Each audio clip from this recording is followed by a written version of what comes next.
We are here today to answer some of the most frequently asked questions in terms of microblading and eyelash extensions. Okay, there's many questions that usually been asked about permanent makeup and eyelash extensions, but we have chosen the most common ones, and we hope we're gonna explain them to our best ability. First question is about eyelash extensions and what is the difference between volume and classic lashes? Okay, classic extension sets is a method where it's one lash extension puts onto your one natural lash, and whereas in volume, it's more than two lash extensions put onto your own individual lash. So it creates a fan and it creates more volume.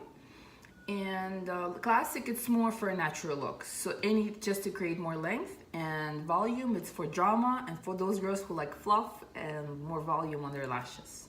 Yeah, and we usually suggest going with a classic set first if you're not ready for something dramatic, and then transferring slowly into the volume.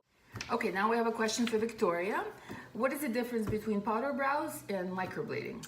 So that's the most common question, I would say, that a lot of people ask these days. Powder brows is more like a filled in look, performed mostly with a shading technique. So the shading can be done with a machine, it can be done manually with just a single needle. It creates more definition to your eyebrow. So for those who are looking for more filled in look, like imagine you're filling in your eyebrow with an eyeshadow. Where microblading, it's a hair stroke technique where we draw every single hair stroke by hand. So microblading is only the manual technique. We're looking to do their eyebrows and they can't decide whether to do it microblading or powder. I usually say, let's start with microblading because it's easier to go with the powder on top of microblading than going the other way. And microblading will look more natural and goes away quicker. We got another question about lashes here. So what is lash Botox and lash lift? Okay, well, lash Botox is actually using keratin products put onto your lashes to give them more strength and thicken them up. And it's perfectly safe for your own lashes, and it gives you amazing results. As in lash lift, it's using pretty much ingredients that are used for perm, and we curl them, and it lasts up to 6 weeks. It's also safe for your lashes. It gives you amazing results and provides you with more length. So if you're ready for a natural look with your own lashes, that's the best way to go. So I can see actually people asking like, can you combine both the lash Botox and lash lift? Yes, we actually offer that service. So we have lash Botox and lash lift together. So you actually get the curl that you want, the natural curl with the perm, and then with the Botox you give the strength and the health to your own lashes. So yeah, pretty much you have a lift and your lashes are growing with it too. It's amazing. Yeah, and it's actually they look thicker after you're done with that. So it does look like Okay guys, I think this is one of the most crazy questions that people ask, and it's one of those that people are actually scared of.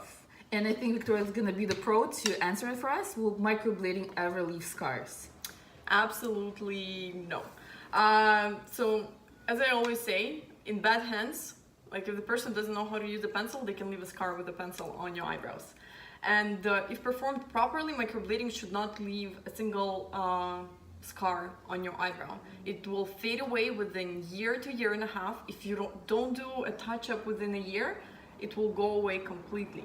Because people are scared because if you are creating strokes, they're thinking that it's gonna leave scars, it's gonna be scabby and everything. Because yeah, we're cutting through the skin, and obviously like if I was going anywhere, that would be my first question.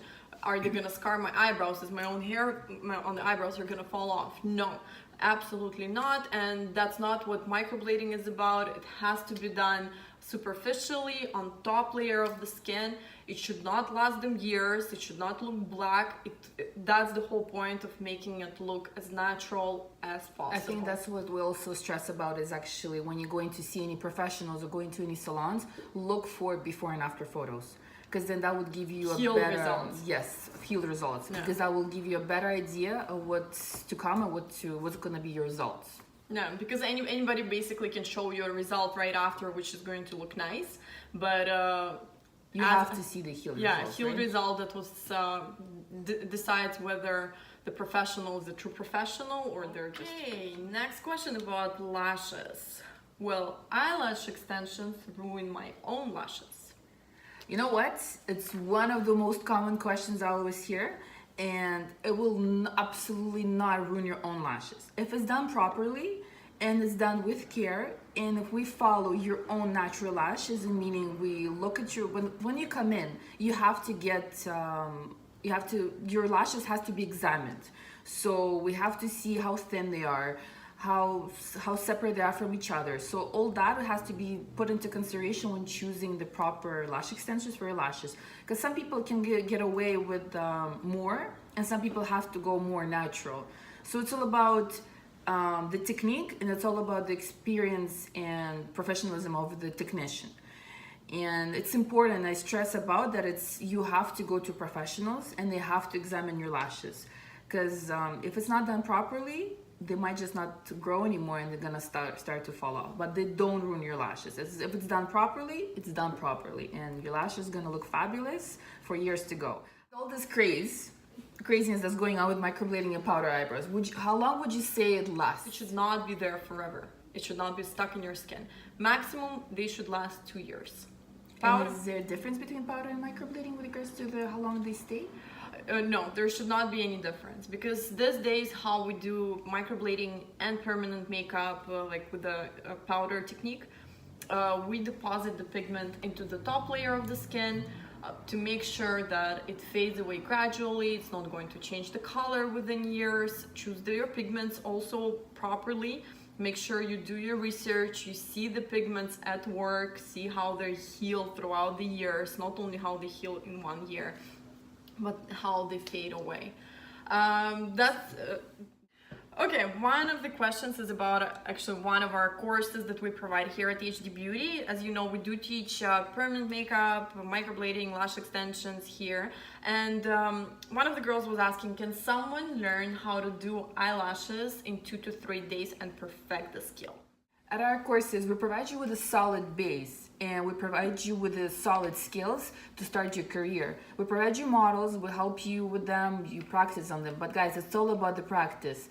There's nothing to it, and it's all about you and how many hours you put into it to master that skill. So it's a good thing. Like 3 days is enough to give the theory and everything, but it's all about the practice. As we also have in our courses, we provide you guys, after you finish the course, we provide you with another 2 days where you can come back and bring your own models to us. And if you have any questions, we'll look over, help you out. Okay, Victoria, we have another question coming in. Can I wet my eyebrows after tattooing? And what's the best aftercare?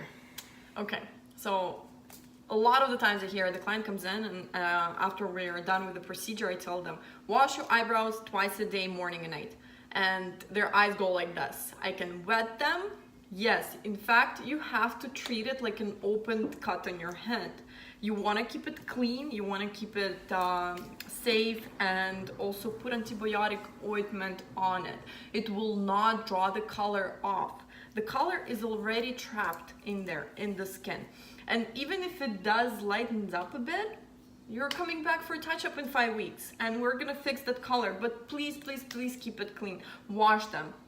You don't have to use shampooing or anything like that. You don't have to rub on them. The only thing you have to do is just put a little bit of the bar soap on your hands, go very lightly over your brows, splash it with the water, dab it with a towel, done. Okay, and then for the next 3 days after the procedure, morning and night, you will be applying polysporin or any other antibiotic ointment on them. Just morning and night, very, very thin layer to help the wound heal. For those who are all about natural, everything natural, coconut oil will do. But okay, guys, and it's a wrap. I hope we covered most of the questions that you might have. And if there's any other questions that you think you would like to ask, please feel free to write them down on the bottom. And we're quite new to the YouTube channel. Feel free to subscribe. We'll be very grateful for that. And we're hoping to bring you more material, more interesting videos and tutorials. And HD Beauty will be on top soon.